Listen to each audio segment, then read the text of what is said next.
yang dijuluki sebagai lumbung padi nasional di Sulawesi Selatan.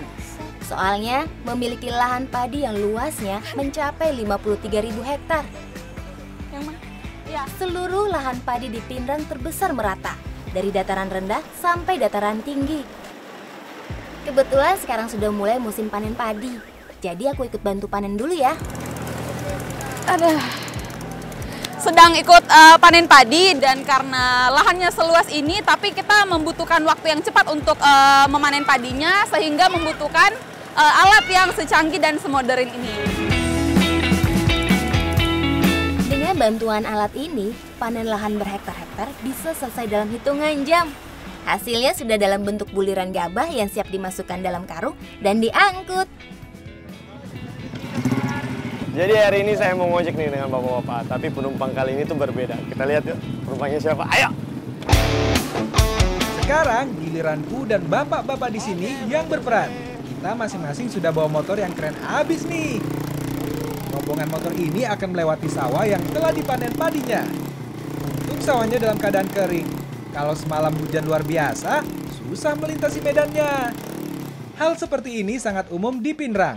Padi-padi yang selesai dipanen diangkut oleh ojek-ojek motor yang tangguh ini.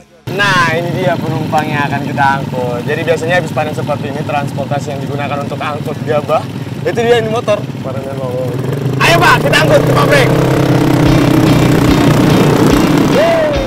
Motor-motor ini sudah dimodifikasi secara khusus agar bisa melintasi medan ekstrim dengan bawaan yang berat. Nah, satu karung gabah seperti ini beratnya bisa lebih dari 100 kg loh. Makanya ditaruh di bagian tengah motor di depan pengemudinya agar lebih seimbang. Kalau beban 100 kg ditaruh di belakang motor, bisa kebanting saya. Gabah-gabah ini langsung dibawa ke pabrik tempat pengolahan beras. Gabah yang dibawa di pabrik penggilingan akan dijemur sampai benar-benar kering. Jadi gabah yang sudah dipanen itu harus langsung dijemur. Karena baik atau tidak baiknya kualitas berasnya itu tergantung dari hasil penjemuran gabah-gabah ini. Makanya langsung harus dijemur, terus kita lihat kualitasnya. Tapi kalau pakai alat ini capek sekali. Kayaknya saya mau pakai motor saja.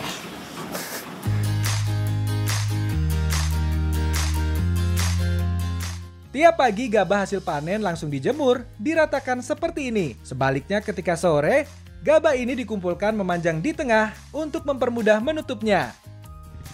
Biasanya membutuhkan waktu 2 hingga 3 hari sampai kering dan berasnya benar-benar padat.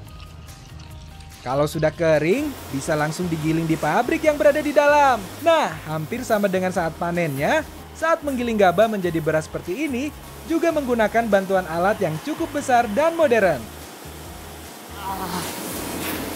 Karena produksi beras di pabrik ini cukup banyak, bisa 50-60 ton seharinya, makanya di sini sudah menggunakan mesin-mesin yang cukup modern dan besar-besar semuanya, biar produksinya makin banyak lagi.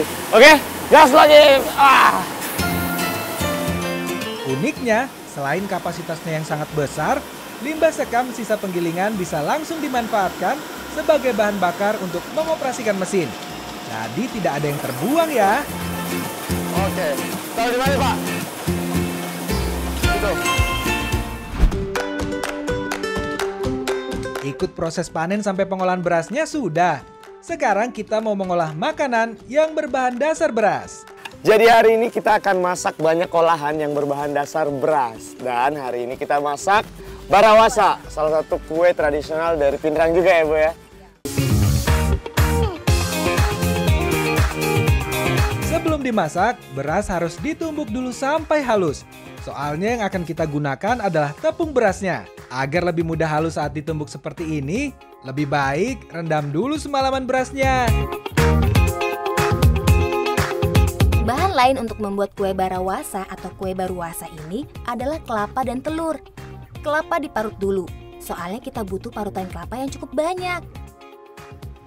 Kemudian untuk telurnya, kocok sampai benar-benar halus dan mengembang ya. Ibu. Kenapa sampai kotor begitu, Kak? Malah komen. Tepung, dia pakai. Oh, disangrai saja.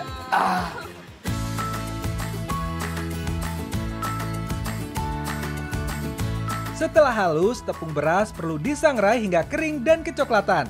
Ini jadi syarat wajib kalau mau bikin kue barawasa. Soalnya biar tekstur kuenya benar-benar kering. Ada 2 jenis kue barawasa yang akan kita buat. Barawasa original dan barawasa yang akan kita beri pewarna alami dari buah naga ini.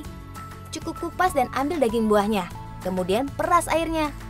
Air buah naga yang berwarna merah ini bisa langsung dijadikan pewarna alami makanan. Bukan cuma tepung berasnya yang disangrai, tapi parutan kelapanya juga ya harus disangrai sampai kering, biar lebih gurih kue barawasanya nanti. Jadi salah satu ciri khas dari kue barawasa yaitu beberapa adonannya itu bakal disangrai. Seperti ini kelapa dan juga tepung berasnya harus disangrai dulu katanya. Belum selesai sampai di sini. Parutan kelapa yang disangrai masih harus ditumbuk dulu. Udah tahu kan gunanya buat apa? Selain biar lebih halus, juga agar rasa kelapa sangrainya lebih gurih lagi. Nah, kalau semua bahan sudah siap, sekarang kita campurkan menjadi satu. Mulai dari telur yang sudah dikocok sampai halus, tepung beras sangrai, kelapa sangrai, dan bahan lainnya. Kalau adonannya sudah kalis, langsung dibuat bulat-bulat seperti ini ya. Tidak perlu terlalu besar, cukup sekitar 3 cm, soalnya akan mengembang saat dimasak. Setelah dibentuk, kue barawasa bisa langsung dipanggang dengan cetakan dari tanah liat seperti ini. Bagian atasnya juga ditutup dengan alat khusus ya dari tanah liat. Jadi hawa panas akan terjebak dan menyebar rata. Kayak di oven ya, makanya bisa mengembang. Sip, kue barawasa rasa buah naga. Siap kita coba.